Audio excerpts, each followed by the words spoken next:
शायद अपने बच्चों से दूर होकर किसी ने भी अपने भविष्य का ऐसा सपना नहीं देखा होगा, लेकिन परिस्थितियाँ और परिवार इस मजबूर भरी ज़िंदगी में व्यक्ति को अकेला छोड़ देता है। आपने कभी सोचा है कि पूरी ज़िंदगी जो आपका परिवार होते हैं, आपका घर संसार होते हैं, आप जिनके बिना अपना बचपन नहीं गुजार सकते, जिनके बिना आप अपने जीवन का एक पल नहीं गुजार सकते, जैसे आप बड़े होते हैं उन्हें एक ऐसी जगह छोड़ देते हैं जहाँ की उन्होंने कभी कल्पना नहीं की होगी, जिस समय वो आपको अपने जीवन में लाए थे। जनधारा फाउंडेशन की पूरी टीम ने तय किया कि परिवार दिवस, जो कि अंतर्राष्ट्रीय एक फेस्टिवल है, उसको मनाने के लिए हम एक ऐसी जगह चलने की तैयारी कर रहे हैं। शायद उस जगह को देखकर आपके हृदय में अत्यंत पीड़ा भी होगी और आप जरूर सोचने के लिए मजबूर भी होंगे कि क्या एक बहू बेटे का यही फर्ज बनता है या एक दामाद बेटी का भी यही फर्ज बनता है, उत्तरदायित्व बनता है, जो ऐसे स्थानों पर लोग रहने के लिए मजबूर हैं। तो आइए चलते हैं आज एक ऐसे सफ़र में जो आपके लिए बहुत ही अनूठा होने वाला है, बहुत ही आपको मार्मिक लगने वाला है। एक ऐसा सफ़र जो हमारी टीम के साथ आप तय करेंगे और समाज के एक ऐसे अनछुए पहलू को समझेंगे जो शायद आपके लिए विचार करने योग्य होगा।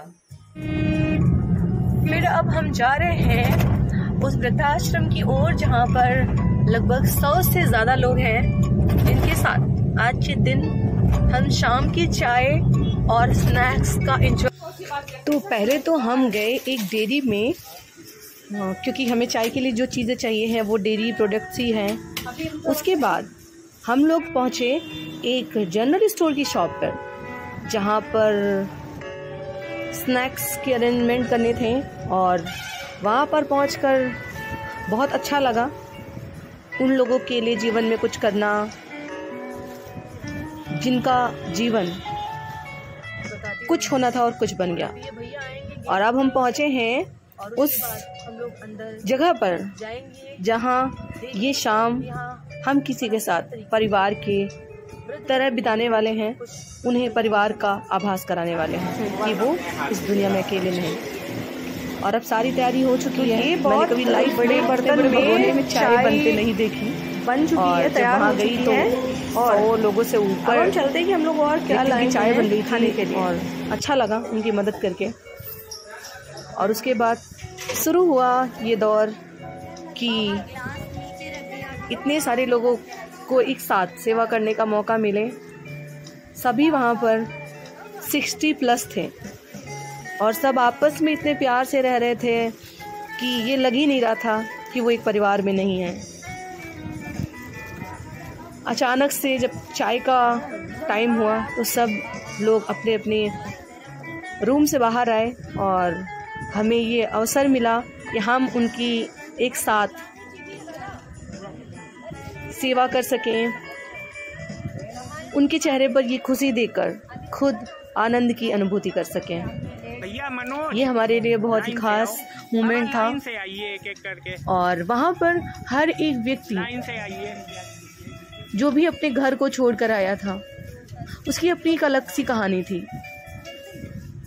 कोई जीवन से निराश था तो कोई अपने परिवार से उदास था।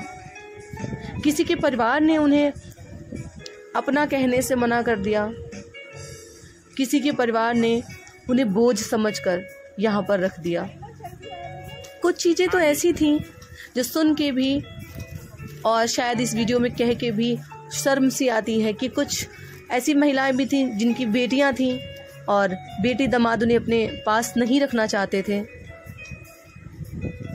क्योंकि उनके पास कोई संपत्ति नहीं थी, उनके पास अपना घर नहीं था। सुनकर दिल को बहुत हर्ट हुआ कि यदि माँ बाप के पास अपनी संपत्ति ना हो और वो अपनी बेटी का विवाह कर दें तो बेटी और दामाद उन्हें अपने माँ बाप जैसा प्रेम नहीं दे सकते, उनकी जिम्मेदारी नहीं उठा सकते। शायद यही कारण है कि 50 सालों से लोग बेटियों से ज़्यादा बेटों को पैदा करने के लिए परेशान रहते हैं। भले ही बेटे बहू एक दिन उन्हें इस वृद्धाश्रम में छोड़ जाएं। बेटियां ज़रूर चाहती हैं कि माँ बाप उनके साथ रहें, लेकिन वो खुद ही अपने पति परिवार में जाकर रहती हैं, जहाँ पर उनकी अनुमति के बिना वो खुद कहीं आ जा नहीं सकती, अपने माता पिता को कैसे रखेंगी। तो बेटियों को ज़रूर से ज़रूर आत्मनिर्भर बनना चाहिए, जिससे वो अपने माता पिता की सेवा कर सकें। बहुत सारे ऐसे केस हैं, मुकदमे हैं, जो बहू बेटे सेवा नहीं करते तो लोग मुकदमे कर देते हैं, माँ बाप कोर्ट का दरवाज़ा खटखटाते हैं, लेकिन कोई सास ससुर अपनी बेटी दामाद के लिए कोर्ट कचहरी का दरवाज़ा नहीं खटखटा सकता। तो ये विडंबना है। शायद इन्हीं सब चीज़ों को देखकर लोग बेटियों को कम और बेटों को ज़्यादा पैदा करते हैं। बहुत ही सब कुछ वहाँ पर अच्छा था। और ऊपर के सेक्शन में जब हम लोग चाय सर्व कर रहे थे तो दादी जी ने बहुत आशीर्वाद दिया। शायद ये प्रयास मेरा सफल हो गया, क्योंकि हम लोग यही चाहते थे कि वो खुश हों, वो ये सब चीज़ें देखकर अपने आप को थोड़ी देर के लिए भूल जाएं। उन्हें लगे कि वो अपना परिवार ज़रूर छोड़ कर आए हैं, लेकिन समाज में लोग उनके परिवार के जैसे ही हैं। मैं सिर्फ सबसे यही कहना चाहूँगी कि कोई कितना भी बड़ा इंजीनियर हो, डॉक्टर हो, डीएम हो, एसडीएम हो, बाबू हो, कर्मचारी हो, शिक्षक हो, लेकिन यदि वो अपने माता पिता को अपने साथ नहीं रख पाया तो उससे ज़्यादा दुर्भाग्यशाली इस दुनिया में कोई नहीं। सिर्फ एक ही रिक्वेस्ट है आप लोगों से कि अपने माता पिता को उनके अंतिम समय पर अकेला ना छोड़ें, क्योंकि वो पूरा जीवन आपको समर्पित कर चुके हैं।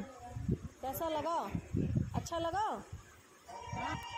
तो उम्मीद करते हैं हमारी ये मुहिम और जो हमारा एक दिन था सेलिब्रेट करने का, जो हमारा तरीका था, आपको पसंद आया होगा। अगर पसंद आया है तो इसे ज़रूर शेयर करिएगा और हमारे चैनल को ऐसे ही सब्सक्राइब करिए, जिससे बहुत सारी ऐसी चीज़ें हैं, बहुत सारी समाज में ऐसे बदलाव हैं जो शायद हम और आप मिलकर कर सकते हैं। Thank you so much.